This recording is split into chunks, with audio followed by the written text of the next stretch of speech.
Pedro, capítulo 1, versículo 1 al 3. Leemos, por favor. Pedro, apóstol de Jesucristo, a los extranjeros esparcidos en Ponto, en Galacia, en Capadocia, en Asia y Bitinia, elegidos según la presciencia de Dios Padre, en santificación del Espíritu, para obedecer y ser rociados con la sangre de Jesucristo. Gracia y paz sean multiplicadas. Bendito el Dios y Padre de nuestro Señor Jesucristo, que su gran misericordia nos ha regenerado en esperanza viva por la resurrección de Jesucristo de los muertos. ¿Asiento? Creo que yo tengo que usar de todas maneras para levantar esto. A ver. Sí, ahí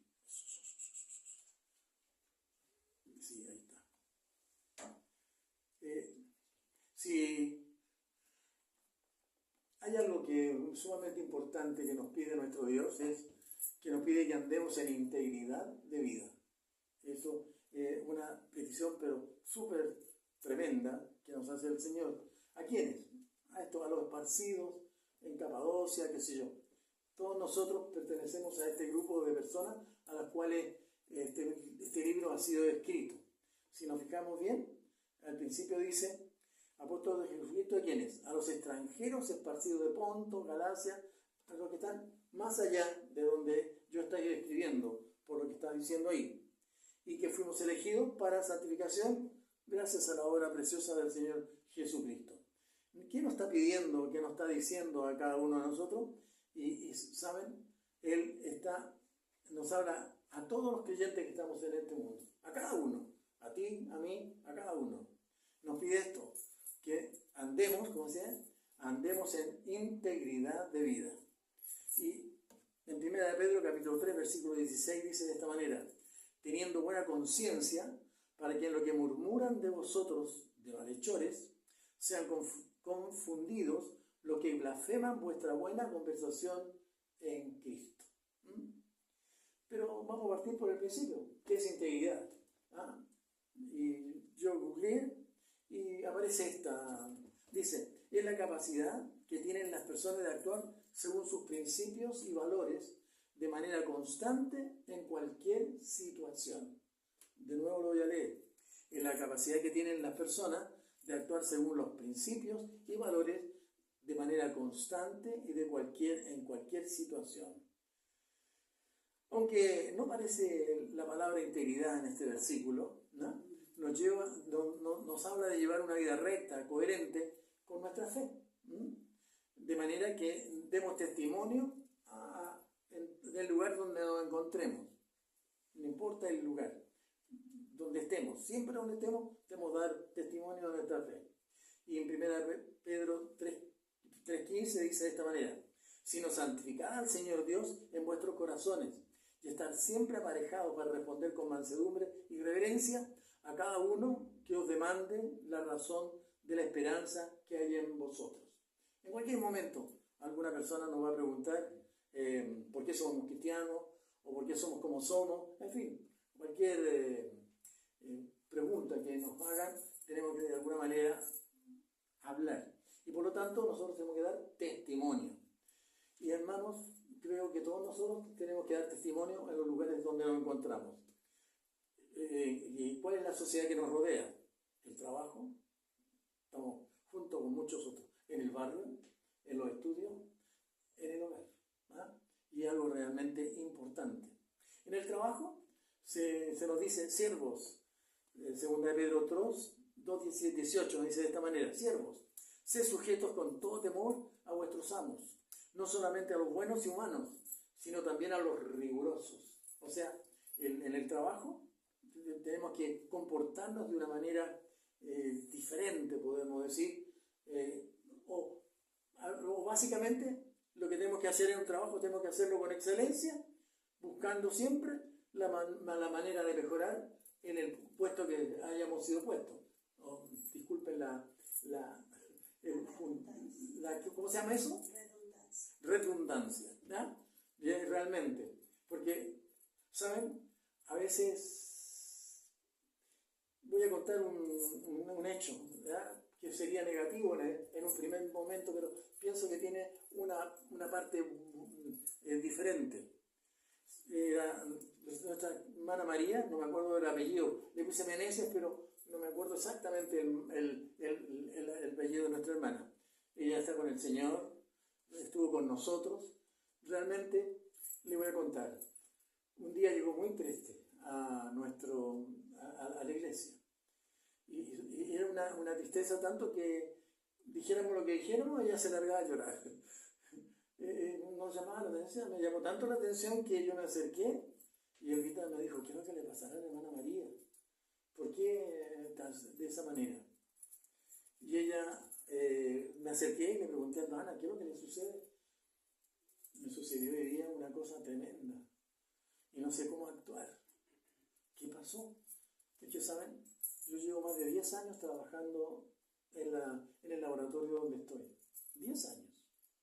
Y mire, del segundo año para acá, siempre fui nombrada la mejor compañera.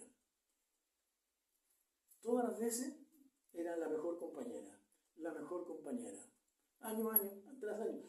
Nadie, eran más o menos 300 o 400 empleados. Por lo tanto, era casi que ella, se sentía contenta, feliz de ser llamada la mejor compañera. Y le dije, ¿cómo? ¿Por qué le llamaban la mejor compañera? Le pregunté. Ella me dijo, ¿sabes? Es que resulta que yo hacía mi trabajo y en los ratitos que tenía tiempo me preocupaba del resto de los trabajadores. ¿Cómo es eso? Claro, mire, yo buscaba aquí un minuto, incluso a veces momento de mi colación, lo usaba en ir a preguntarle a las personas cómo estaban, qué les sucedía, qué sé yo. Bueno, pero yo lo hacía no porque me nombraran algo o me dieran algún título, no. Simplemente lo hacía e incluso cuando estaba uno enfermo, ella hacía una lista y iba por todos los trabajadores pidiendo, ¿puedes dar una ofrenda, una ayuda para el hermano, para el señor, señora, qué sé yo, que está con este problema, para que le ayudemos, así. Por lo tanto, así fueron mis 8 años, últimos 8 años. Pero ¿saben? Hoy día, ¿pero qué pasó? 2 años ya, yo no soy la mejor compañera. ¿Y saben lo que me acaban de decir? ¿Qué te pasó, María? Siendo nuestra mejor compañera por tanto tiempo. Siempre estuviste preocupada de todo, cada uno de nosotros. Más que incluso la gerencia y más que todos los demás, la que estaba más preocupada eras tú de nosotros. Pero resulta que desde que te hiciste evangélica, te olvidaste de nosotros. Nunca más, solo estabas metida en tu Biblia y estabas metida y te olvidaste de nosotros. Y saben, a veces en los trabajos nos pasa algo muy parecido. O tal vez en el barrio donde estamos, o cosas por el estilo. ¿Saben? A veces nos vamos a un rincón, se me apagó esta cosa, y entonces resulta que como que nos aislamos del trabajo. Olvidamos que pertenecemos a un grupo, a una sociedad que está ahí. Ahora no quiere decir que tenía que haber seguido haciendo exactamente la misma cosa, pero por lo menos si ella era naturalmente así, ahora que era cristiana, tenía que haber sido como un superlativo, algo mejor todavía, porque nosotros tenemos un plus que no tienen los demás. Tenemos la presencia de Dios, tenemos la palabra de Dios con la cual podemos hacer, incluso a lo mejor ella no era una mujer muy letrada, ¿ah? Podríamos decir que era iletrada, porque muchas veces le costaba hasta leer, pero sí, a lo mejor ella podía aconsejar, orar por las personas, también añadiéndole a todo lo que hacía antes. Por eso hay que tener mucho cuidado. Creo que, como les decía, la integridad debe ser algo que sale en forma natural de nosotros hacia los demás. O sea, actuamos porque así nos hizo Dios y punto. Y de ahí para adelante el Señor hará que que lo nombren o no mejor compañero no es lo más importante. Lo más importante es que ahora que te conocen como hijo de Dios, a lo mejor tienes un plus extra a favor de las personas que están a tu alrededor. Por eso dije yo, era un testimonio que a lo mejor podía parecer muy negativo, pero el llamado que quiero hacer es este: en el lugar donde ustedes estén, que sean nombrados por que el cristianismo, incluso cuando dicen, porque eres cristiano, porque eres hijo de Dios. Porque yo me acuerdo de Cilinda, yo me acuerdo muy bien cuando dio testimonio hace ya muchos años, sobre cuando se estaban haciendo cuando los profesores de la iglesia estaban preparando a los jóvenes para la universidad. ¿Te acuerdas de ese tiempo? ¿Ah? Sí. Ya, y en ese tiempo, tú misma nos contaste que cuando invitaste a una hermana, que hoy es hermana, la Marta. Marta. Claro, porque tú, parece que conversaron, por lo que yo me acuerdo, conversaron las dos que tú ibas a ir a unas clases que iban a hacer en la iglesia. Y ella incluso te dice... ¿Ah? Claro, pero tú hablando con ella, le contaste que iba a hacer, pero ella no tenía apoyo en ese sentido. Realmente ella no podía tomar un curso, qué sé yo, por lo caro que son, por lo tanto no podía. Entonces tú le dijiste, pero es que en la iglesia no lo podemos hacer. Y incluso no sé, por lo que me acuerdo, no sé si es exacto, pero yo me acuerdo que tú le dijiste que iba a preguntar si podía ella venir, y le llevaste la noticia que sí podía venir. Allí cuando ya apareció la hermana Marta Arce en nuestra iglesia, ¿ya? Y fue algo realmente precioso. ¿Por qué?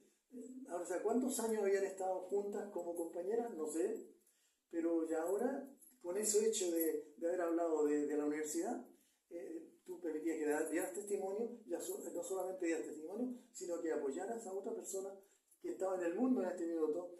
Claro, no sabíamos lo que iba a suceder al final, pero fue una gran bendición para ella y también una bendición para nosotros, ¿ya?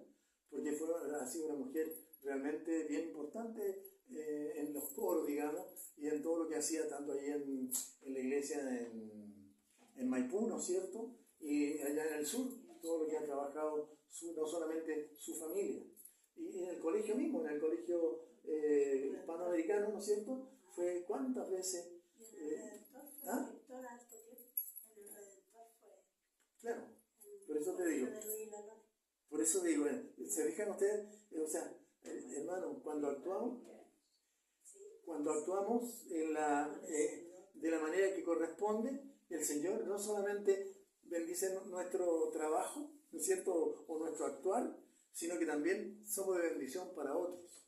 Y a veces necesitamos, porque a veces al lado del lugar donde nosotros estamos trabajando hay una persona que le cuesta alguna cosa.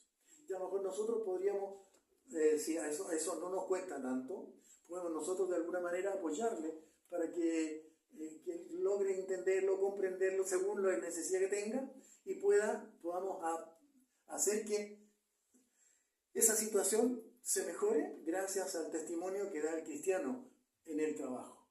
Porque a veces, como digo, en el trabajo es así. También en el barrio, a veces, muchos de nosotros, como nos dicen canuto, yo estoy seguro que seguramente dicen el canuto de ahí, la canuta de allá, en fin, de bendecirnos de alguna manera. Pero, obviamente, como decíamos recién, así alumbre vuestra luz delante de los hombres, para que vean vuestras obras buenas y glorifiquen a vuestro Padre que está en los cielos, ¿ya? Y, obviamente, a veces tenemos que compartir con nuestros vecinos. No quiere decir que nos vamos a involucrarnos en las cosas incorrectas que ellos puedan hacer, pero si hay alguna cosa en la cual nosotros podamos ayudar, yo creo que nosotros debiéramos involucrarnos en esas necesidades que están a nuestro alrededor. Y pongámosle aportar para una necesidad. Pongámosle aquí en nuestra población, tenemos que cada vez que fallece alguien, pasan una ofrenda, ¿ya? Llamamos ofrenda, no sé cómo llamarán ellos, pero no me acuerdo, un aporte, digamos, colecta también, ¿no es cierto? Entonces, ¿qué pasa? Ellos saben que viniendo aquí va a haber una ofrenda.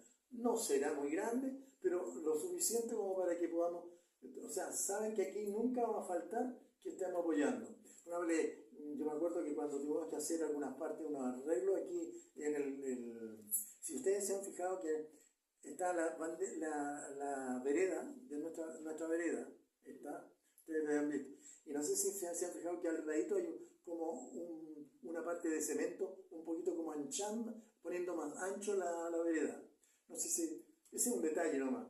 Pero que dijeron, hicimos formamos todo un grupo acá y nombramos un presidente, qué sé yo, para mejorar un poquito lo que había. E incluso se empezaron a hacer completadas y cosas por el estilo. Entonces, incluso por ahí hicieron algunas rifas. ¿Y qué hacíamos nosotros? Regalar lo que se iba a rifar, ¿ya? Y se lo entregamos, así como todos los días. Siempre decían, no, ustedes siempre ayudan, qué bueno. Y qué bueno. Era una manera de tener estar en la comunidad, no apartarnos de la comunidad. Porque sin darnos cuenta, nosotros nos apartamos, ¿ya? Y obviamente no tenemos que estar haciendo lo que ellos no. Y por eso, incluso ellos saben porque aunque cuando fallece alguna persona, yo estoy ahí sentadito al lado de ellos, e incluso algunos me piden que por favor hable de la palabra del Señor. E incluso dice, ¿tendrán una palabra para nosotros? Entonces, ustedes se han fijado que en las poblaciones se funciona más eso que en otras. Ya, uno va y toda la gente nos conoce, ¿saben? Uno cuando llega, uno tiene que saludar un montón porque están todos ahí los vecinos, ¿no? Acompañando al que partió, ¿ya? Es una cosa, pero incluso más de algunos después he ido hasta la iglesia católica, yo he estado en la misa y que hacen antes de salir, todo cumpliendo con mi calidad de vecino. Y creo que también eso tiene que ver mucho con el testimonio que estamos dando. Y necesitamos que cada uno de nosotros haga esto de la misma manera. O sea, que no haga lo que yo hago, pero que cada uno sabe cuáles son las necesidades en su propio hogar, ¿no es cierto? O sea, lugar donde está. Y ahora vamos a un lugar más cercano, nuestro hogar. En nuestro hogar creo que es un momento precioso porque cuando las personas llegan a nuestra casa, de alguna manera empiezan a conocernos a cada uno de nosotros. Es peligroso, sí, porque a veces en la casa nosotros nos comportamos muy, muy humanamente hablando, y eso realmente es peligroso. Pero ¿saben? Las personas de afuera cuando llegan a una casa se preocupan la actitud de la esposa o de la señora de la casa o del caballero de la casa, y empieza eso a llamar mucho la atención, porque es la forma como nos tratamos. Y eso también creo que es de suma importancia. Estoy pensando siempre en que hay personas que a veces llegan a preguntar por cosas que a lo mejor ellos de ninguna manera habrían podido conocer si es que no los tienen a nosotros cercanos. Por eso estoy pensando en esto ya. En la cultura greco-romana, en la cual está escrito este libro, ya las mujeres recibían poco, podríamos decir, ningún respeto, mientras que lo importante es que vivieran en la casa, tenían que estar sujetos a la ley romana. Y eso se llama la patria potestad. ¿Han escuchado de la patria potestad? ¿Te han hablado, Martín, sobre la patria potestad? ¿Qué es? Por definición, el pater familias griego tiene en la cabeza el hogar. Exactamente se usa, o sea, históricamente se ha usado para la vinculación que tiene el papá con el hijo, ¿no? Entonces, ¿cómo yo le puedo exigir cosas? Antiguamente lo aprendían. Y en el primer siglo la patria potestad era la autoridad final, de vida, incluso de muerte de sus hijos. Él podía decidir la vida o la muerte de sus propios hijos. La patria potestad era algo tremendo, ¿ya? Y los esposos tenían una clase muy parecida en ese tiempo. Cuando alguien se casaba, como que se replicaba esto de la familia, se replicaba de nuevo en la nueva familia que se había iniciado. Y obviamente los varones tenían una autoridad tan alta, tan ilegal, por si acaso, sobre sus esposas, que muchas de las mujeres tenían que vivir de acuerdo a esa presión de aquel tiempo. La sociedad relacionaba a las mujeres como simples siervas, que debían quedarse en casa y obedecer a sus esposos. Esa era realmente la situación. Pero ¿cuál era la responsabilidad que tenía la esposa? ¿Ya? ¿Ah?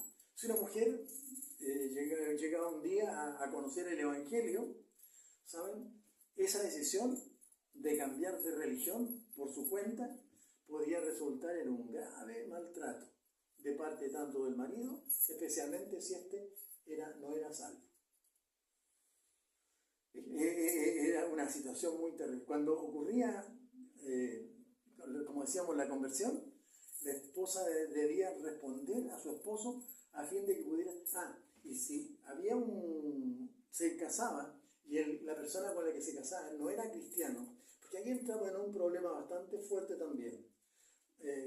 La palabra del Señor nos dice que los cristianos debemos casarnos entre cristianos.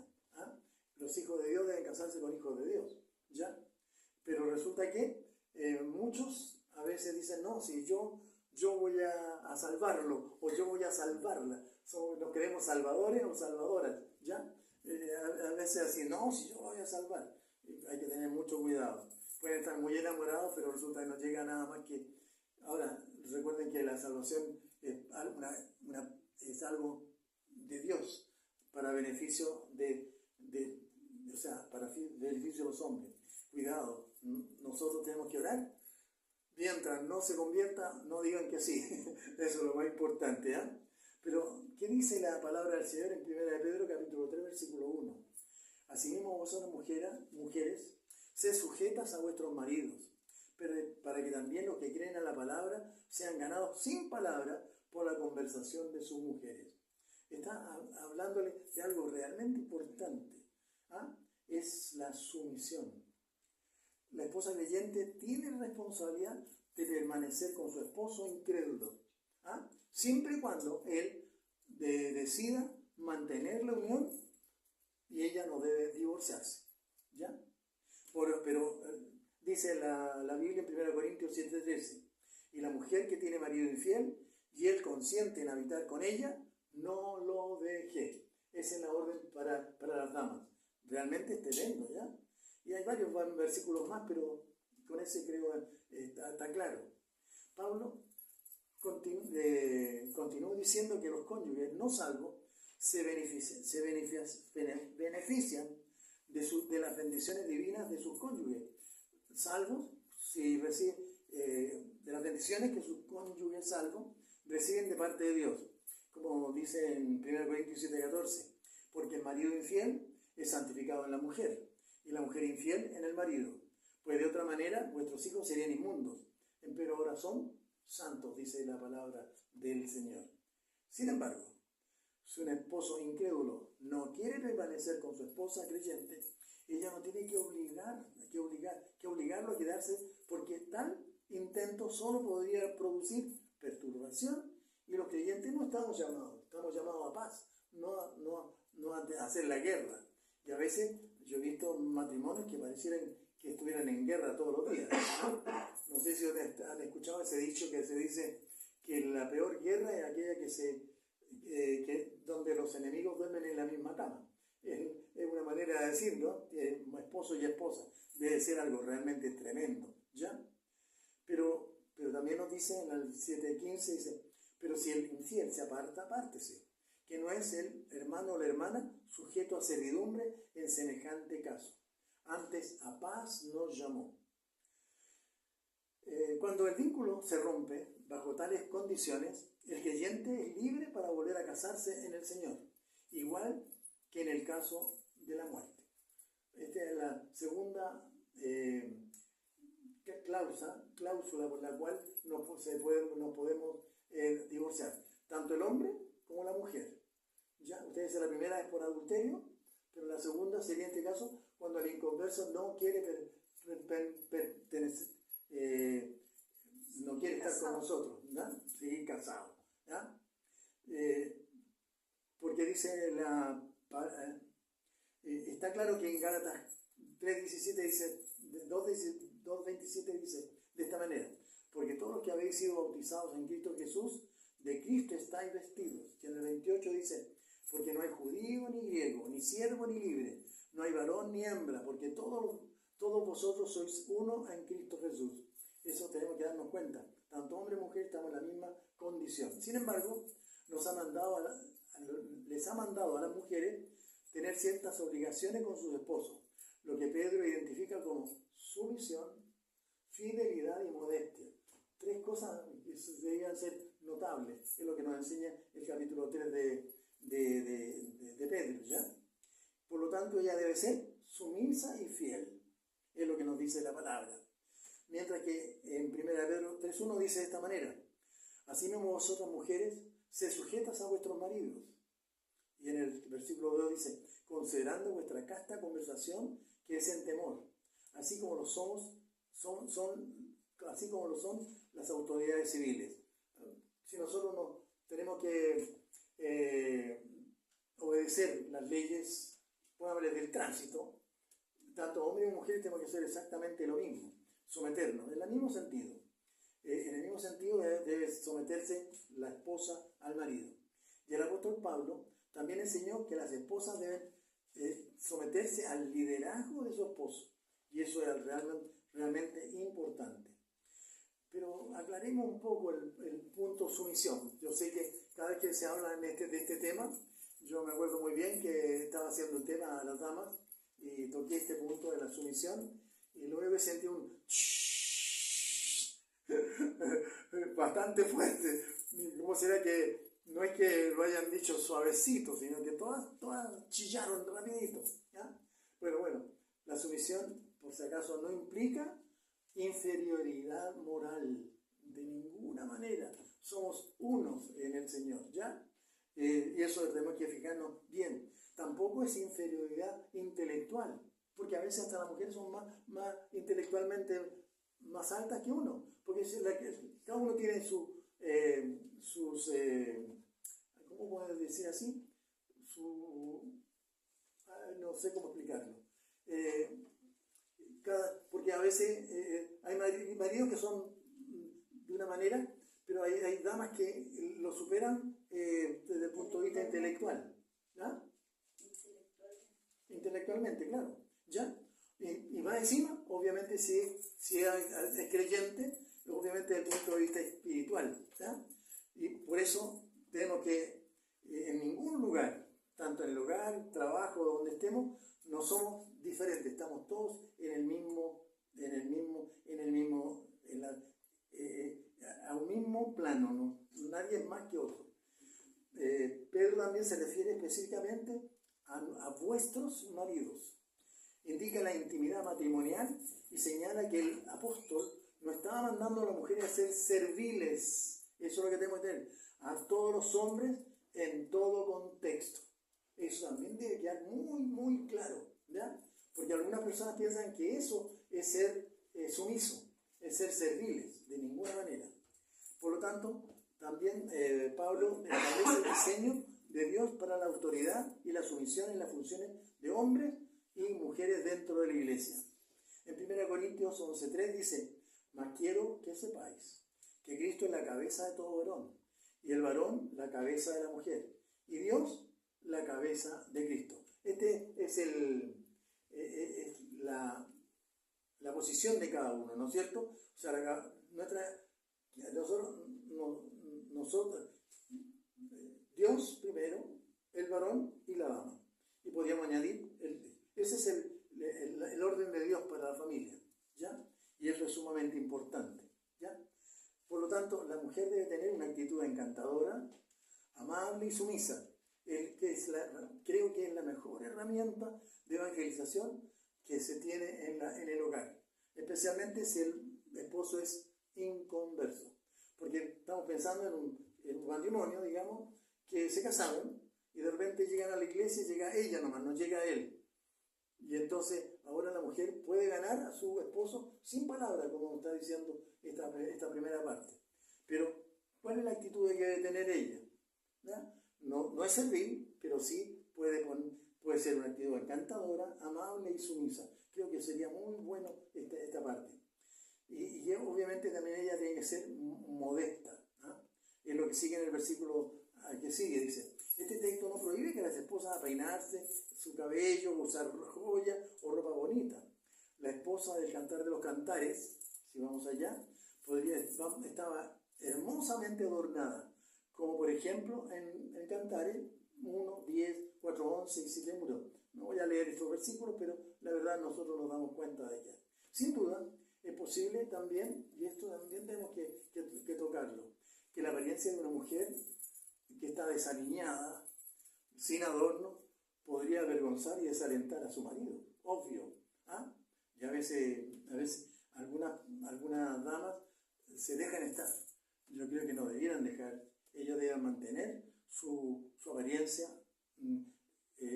como corresponde. A lo mejor no está a la última moda, ¿no es cierto? Pero sí de acuerdo al estatus, en el lugar que nos encontramos, que no sea algo desaliñado, ¿sí? Porque más, en vez de traer una bendición, pongámosle que llegaran los amigos y viera una señora así con el delantal todo sucio, mal vestida, mal peinada y qué sé yo, ¿qué pasaría? ¿No? Pero si es solícita, todo eso, la gente empieza a mirar. Dice, uy, ¿cómo se comporta ella? ¿Cómo es esto? Sí, creo que tenemos que fijarnos en esta parte, ¿ya? Por lo tanto, hay que tener cuidado con el desaliño de las damas. Pero sigo avanzando.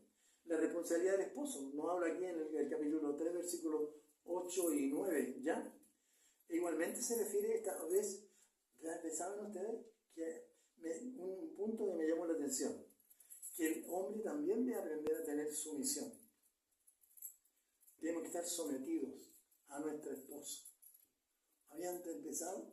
Bueno, ¿por qué dice la Biblia? Miren, en 1 Pedro 2:13 dice de esta manera: sed pues sujetos a toda ordenación humana con respecto a Dios, ya sea al rey como a superior. O sea, tiene que haber una disposición a someterse en el hogar. Ahora ya no es uno, ahora son dos. Tenemos que cambiar el yo quiero por nosotros queremos. Tenemos que aprender esta parte. Yo me he dado cuenta que de repente hay varones que funcionan muy como patria potestad, que estábamos hablando en la parte anterior. ¿Ya? Yo mando aquí y ella tiene que obedecer. Cuidado. Yo creo que debe haber una unidad. Estamos en un siglo que se habla mucho de la actitud que deben tener tanto varones como damas. Y especialmente ahora que estoy hablando del varón, tenemos que fijarnos esto. A veces el esposo creyente debe someterse a servir a su esposa. Los maridos que obedecen deben adherirse a las 3 por responsabilidad básica respecto a cuidar la necesidad de su esposa. 1, consideración. Debemos tener consideración. Tenemos que tener caballerosidad, ¿ya? Y una tercera, compañerismo. Pareciera que estas cosas están como no sé dónde, pero a veces no lo vemos, ¿ya? Por eso dice la Biblia, tenemos que aprender a vivir con ella sabiamente. En primera de Pedro, capítulo 3, versículo dice de esta manera: vosotros maridos, semejantemente, habitad con ella según ciencia. O sea, vaya, que tengo que aprender estas cosas, tenemos que aprender estas cosas. ¿Cómo voy a vivir con mi esposa? Según ciencia. Eso significa usar la cabeza. Sabiamente tendríamos que añadirle a eso, ¿no es cierto? Tenemos que ser una persona considerada. No puedo llegar y como que dice aquí, mando yo, y se han fijado que yo veo a veces varones que entran a la casa, sueltan tiran una cosa, tiran la otra, se sientan en el sillón y agarran el control remoto y no se mueven para nada. ¿Dónde está la consideración ahí? En ninguna parte. O sea, la esposa no tiene derecho a ver. A veces yo he visto que personas, marido entra, ni siquiera saludan. ¿Ah? Es algo realmente tremendo. Cuando decimos que tenemos que actuar sabiamente, habla de que debemos ser sensibles y tener en cuenta las necesidades físicas y emocionales de la esposa. A veces no nos hablan de estas cosas a los varones. Como dicen algunos, bueno, a nadie le enseñó a ser esposo, a nadie se le enseñó a ser papá, pero la Biblia nos habla claramente de esta situación. E incluso cuando vivir con ella, dice, ¿no es cierto? Esa palabra vivir con ella, al buscar en el original, significa morar juntos. En el original. Miren usted, vamos a orar juntos, vamos a vivir juntos, pero tiene que haber una reciprocidad entre uno y el otro. Se refiere a convivir con una persona, tanto en intimidad y amarla, como corresponde. Los maridos creyentes debemos nutrir, llamar constantemente a nuestras esposas en el vínculo de la intimidad. Porque hay una cosa, a veces todo tiene que ver con nuestra como entrega, nuestra si es una persona a la cual amamos, por algo nos llegamos a casar, ¿no es cierto? Y si nos casamos es porque hay un vínculo especial, y ese vínculo debe mostrarse también, y tenemos que aprender a ser, entonces, como decíamos, considerados con ella. Y si él trabajó en el día, bueno, ya tuvo que trabajar todo el día también, para todas las cosas que se debían hacer en la casa, porque las cosas no se hacen solas. Porque algunas personas piensan que las tiro todas ahí nomás, que alguien la hará. No es así alguien. Tenemos que también, por eso es bueno a veces haber algún marido al lado de la esposa cuando están lavando los platos, pongámosle, y él está o lavando él los platos o él secándolos, pero eso sería una forma de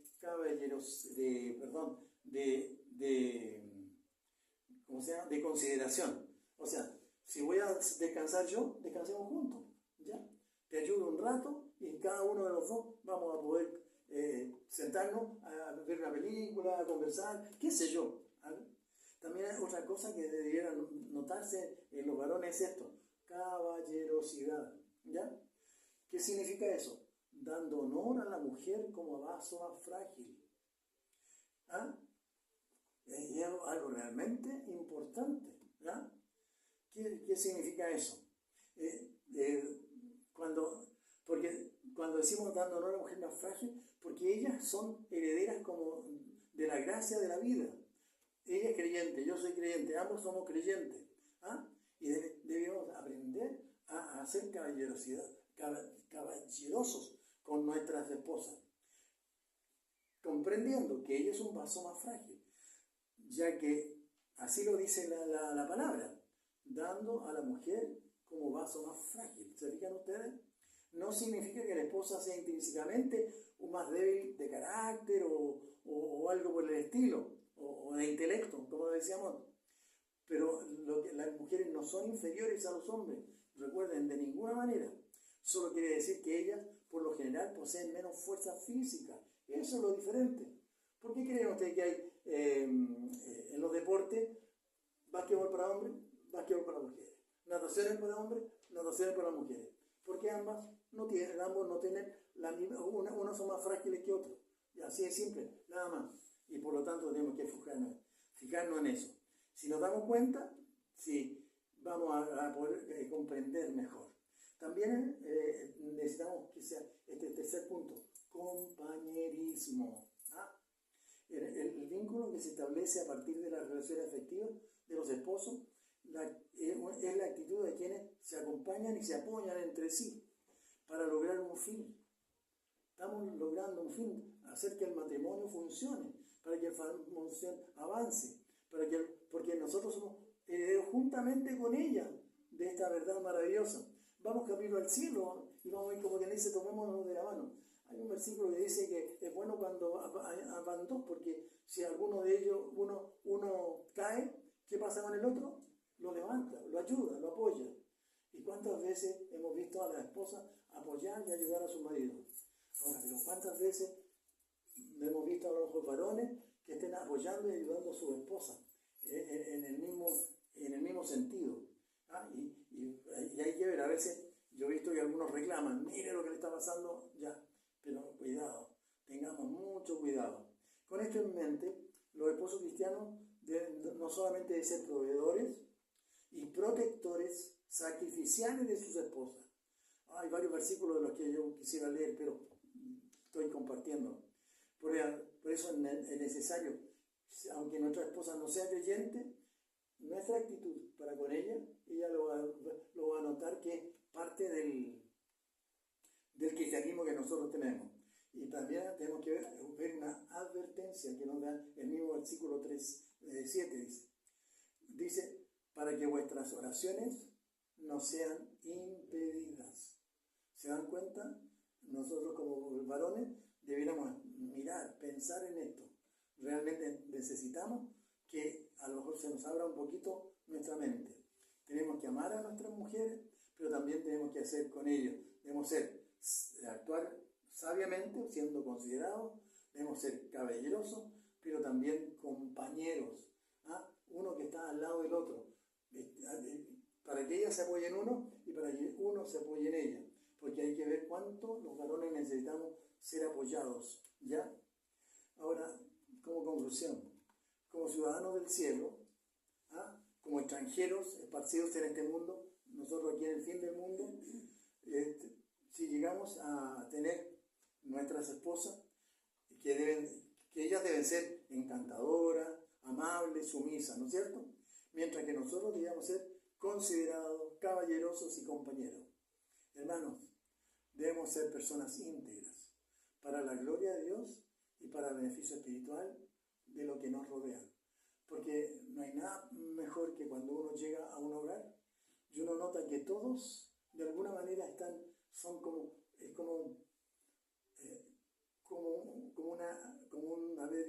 como que todos están a favor del hogar en ese caso. En este caso, cuando llegamos de visita, yo me doy cuenta que llegamos a algún hogar y vemos la actitud de la esposa, la actitud del esposo, la actitud de los que están alrededor. Y a veces esto atrae mucho a los que están en el mundo, porque a veces sus vidas no son ni siquiera parecidos a esto.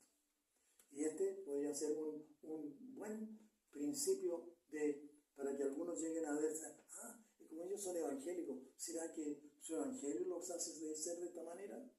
Deberíamos pensarlo de esa manera.